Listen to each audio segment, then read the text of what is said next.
بجا دیکھا، یار کو ہم نے جا بجا دیکھا، کہیں ظاہر کہیں چھپا دیکھا، یار کو ہم نے جا بجا دیکھا۔ بڑے سالوں کی بات ہے، وہ میرے پاس آیا اور کہنے لگا دعا کریں مجھے کام مل جائے۔ میں نے کہا تم یقین سے کہتے ہو کہ تمہیں کام کی تلاش ہے؟ کہنے لگا حد کرتے ہیں، میں پچھلے 2 سال سے بیکار ہوں، اگر مجھے کام کی تلاش نہیں ہوگی تو پھر کس کو ہوگی؟ اچھا اگر تمہیں کام مل جائے اور اس کا معاوضہ نہ ملے پھر؟ وہ حیران ہو کر میری طرف دیکھنے لگا۔ تو میں نے کہا اگر تمہیں کام مل جائے اور کام کرنے کی تنخواہ نہ ملے پھر؟ گھبرا کر کہنے لگا مجھے ایسا کام نہیں چاہیے جیسا کہ تم کہہ رہے، مجھے نوکری والا کام چاہیے، ایسا کام جس کے دام ملیں۔ میں نے کہا اچھا اگر تم کو تنخواہ ملتی رہے اور کام نہ کرنا پڑے پھر؟ ایسا سودا اچھا نہیں رہے گا کیا؟ کہنے لگا سبحان اللہ، ایسا ہو جائے تو پھر اور کیا چاہیے؟ میں نے کہا تو پھر تم کو کام کی تلاش نہیں، تنخواہ کی اور معاوضے کی تلاش ہے۔ ارے چھوڑو بھائی، چلو یہی سمجھ لو۔ میں نے کہا پھر تنخواہ کا ٹینٹا بھی کیوں؟ کہیں سے چھپر پھاڑ کے نہ مل جائے، کوئی ورثہ، کوئی ترکہ، کوئی انعام، کوئی بڑی لاٹری۔ کہنے لگا یہ بھی ٹھیک ہے، بلکہ بہت ہی ٹھیک ہے۔ اسی طرح ہم خدا کے ساتھ کرتے ہیں، بظاہر عبادت لیکن بباطن کسی اور شے کی طلبگاری ہوتی ہے۔ میں اپنی ساری مشکلات خدا کے پاس لے جاؤں اور چکر کاٹنا چھوڑ دوں۔ میری ماں کے پاس گاؤں سے ایک بوڑھی عورت اماں سوندھا آیا کرتی تھی۔ اس کے پاس کئی پوٹلیاں ہوتی تھیں اور وہ ساری کھول کھول کر میری ماں کے سامنے رکھتی جاتی تھی۔ اماں ان میں سے کچھ لیتی نہیں تھی، بس جاتے ہوئے اسے کچھ رقم دے دیتی تھی۔ شاید میں اس طرح اپنے دکھ اس کے پاس لے جاؤں، لیکن میں اپنی پوٹلیاں لے کر جاؤں، آرام سے بیٹھوں، سائیکل پر جاتے جاتے یا موٹر سائیکل چلاتے ہوئے شکوہ شکایت نہ کروں۔ بابا جی اصل میں خدا ہے کیا؟ خدا نہ جانا جاتا ہے نہ جانا جا سکتا ہے، اس کے بارے میں تمہارا ہر خیال حقیقت کے خلاف ہے، تو پھر آپ ہر وقت خدا کی باتیں کیوں کرتے رہتے ہیں؟ پرندہ ہر وقت گاتا کیوں ہے؟ پرندہ اس لیے نہیں گاتا کہ اس کے پاس کوئی اعلان ہوتا ہے، کوئی خبر ہوتی ہے یا کوئی دوپہر کا ضمیمہ ہوتا ہے، وہ تو اس لیے گاتا ہے کہ اس کے پاس ایک گیت ہوتا ہے۔ کوئی ایسا فارمولا بتائیے جس سے خدا کی محبت پیدا ہو جائے۔ اپنے ہاتھ آپس میں رگڑو، شاباش، دونوں ہتھیلیاں۔ کیا کوئی گرمی پیدا ہوئی؟ جی بہت۔ بس اسی طرح رگڑتے رگڑتے گرمی محبت بھی پیدا ہو جاتی ہے۔ کام میں لگنا ضروری ہے، پوچھتے رہنا نہیں۔ جو نہ دیکھا جا سکے، نہ سمجھا جا سکے اور نہ تصور میں لایا جا سکے، اس کو ماننے والے صاحب ایمان لوگ سمجھ بھی جاتے ہیں، تصور میں بھی لے آتے ہیں اور دیکھ بھی لیتے ہیں۔ صحیح اور سچی زندگی خدا پر ایمان رکھنے سے حاصل ہوتی ہے، اور خدا پر ایمان رکھنا اسی کو جاننا اور اسی کی جے جے کار کرنا ہے۔ روح تو ایک سوکھی پیاسی اسفنج کا ٹکڑا ہوتی ہے، خدا کا تعلق ہی اس کو سرشار اور شرابور کرتا ہے، ورنہ یہ سوکھی پیاسی ہی ختم ہو جاتی ہے۔ اگر تم نیکی، پاکیزگی اور تقوی کے بغیر خدا کا نام لیتے ہو تو پھر خدا ایک نام ہی ہے، اس کے علاوہ اور کچھ نہیں۔ اس عرضی دنیا کی ساری طاقتیں اور ساری خدائیاں نہ صرف خدا سے دور ہیں بلکہ خدا کے خلاف ہیں۔ انسان مخلوق ہے، ایسی مخلوق جو تخلیق کو فارم کرتا ہے اور ٹرانسفارم کرتا رہتا ہے۔ خود کچھ نہیں بنا سکتا، لیکن وہ اور اس جیسے دوسرے سارے انسان انفرادی طور پر اور اجتماعی طور پر اپنے آپ کو خالق اکبر کے حضور میں ضرور پیش کر سکتے ہیں اور اس سے طلب کر سکتے ہیں کہ اے خدا ہمارے امیج کی حفاظت فرما، اس کی تکمیل فرما اور اس کو پرفیکٹ کر دے۔ باقر شاہ کمبل پوش سے پوچھا کہ تمہارے نزدیک کفر و اسلام میں کوئی فرق ہے؟ جواب دیا کچھ بھی نہیں، دونوں شان سرکاری ہیں، اندھیرے میں اجالے کا سا حال ہے۔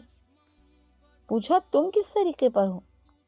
بولا کسی پر بھی نہیں، سردی میں دھوپ بھلی معلوم ہوتی ہے، گرمی میں چھاؤں، دن کو اجالا اچھا لگتا ہے اور رات کو روشنی۔ پھر باقر شاہ نے ہم سے پوچھا اور تم کس طریقے پر ہو؟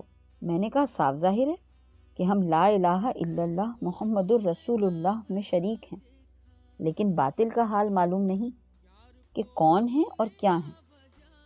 کوئی کہتا ہے باطن کے اندر خدا ہے، کوئی کہتا ہے ایک نفس اور ایک شیطان بھی اس میں گھسا ہوا ہے۔ اب وہی جانے اگر اس میں خدا ہے تو ان سب کا گزارا کیسے ہو سکتا ہے کہ وہ بھی خدا کے ساتھ رہیں؟ ہاں بطور خدمت گاروں کے رہیں تو کوئی مذائقہ نہیں۔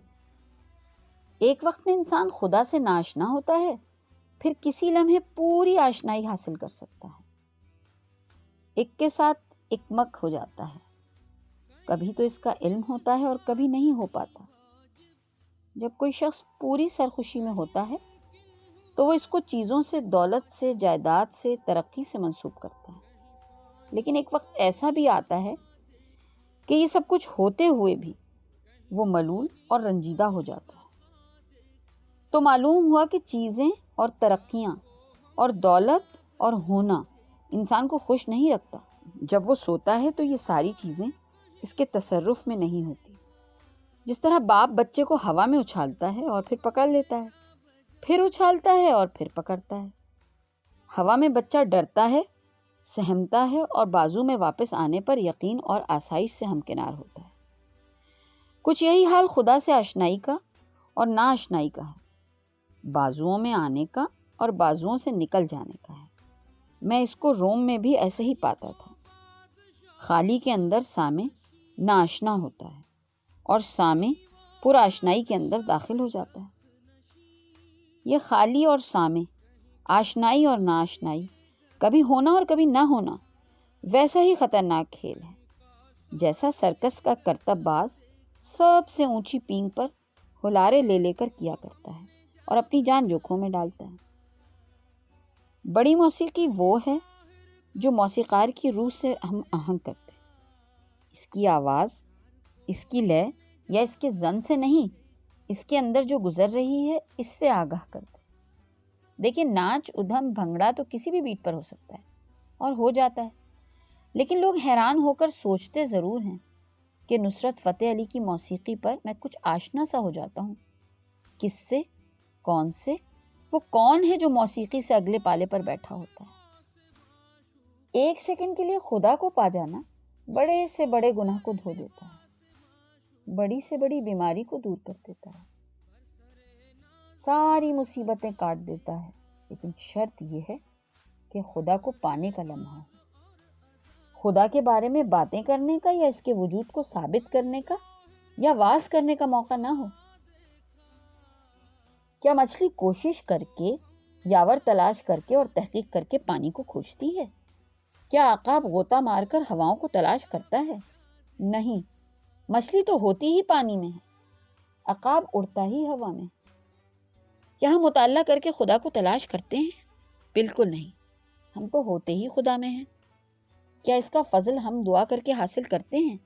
وہ تو ہمیں ایسے ہی ملا ہوا ہوتا ہے، مفتہ مفت۔ ہر چیز کا اصل اور ہر شے کا جوہر دراصل غیر مرئی ہوتا ہے، نظر میں نہ آنے والا ہوتا ہے۔ یہ دنیا جو نظر آتی ہے اور جو ہے، یہ کسی موجود چیز سے وجود میں نہیں آتی ہے، بلکہ غیر مرئی سے، نہ ہونے سے پیدا ہوتی ہے۔ جب زمین میں ایک ایک دانہ ڈالا جاتا ہے تو ایک لائف فورس اس پر کام کرتی ہے، اور قوت حیات ہمیشہ غیر مرئی ہوتی ہے، اور یہی نظر نہ آنے والی لائف فورس بیج پر اپنا عمل کرتی ہے اور اس زمین پر اپنا اثر ڈالتی ہے، اور پودا نمودار ہو جاتا ہے۔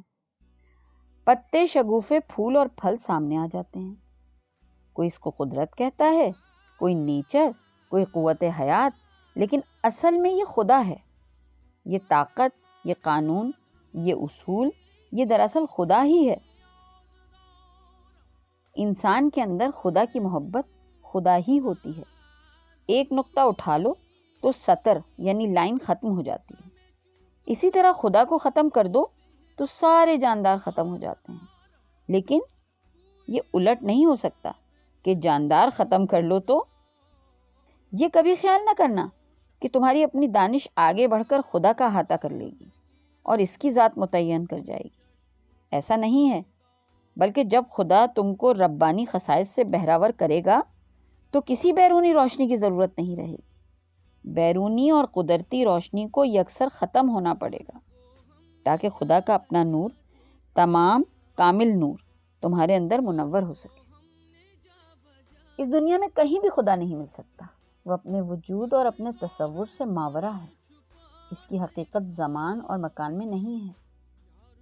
اس کے وجود کی نمائش نہیں کی جا سکتی، دکھایا بتایا نہیں جا سکتا۔ اس کی حقیقت اگر کوئی ہے تو وہ اس دنیا کی حقیقتوں سے مختلف ہے۔ کوئی بھی سائنس اب تک کی یا اس کے بعد آنے والی خدا کو سوچ نہیں سکتی، اس کو خیال میں نہیں لا سکتی۔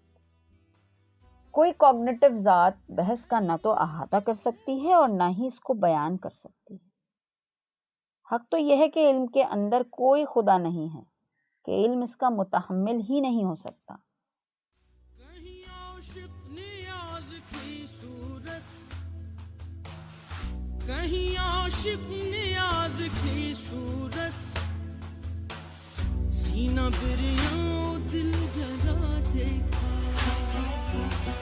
سینہ بریاں دل جلا دیکھا، یار کو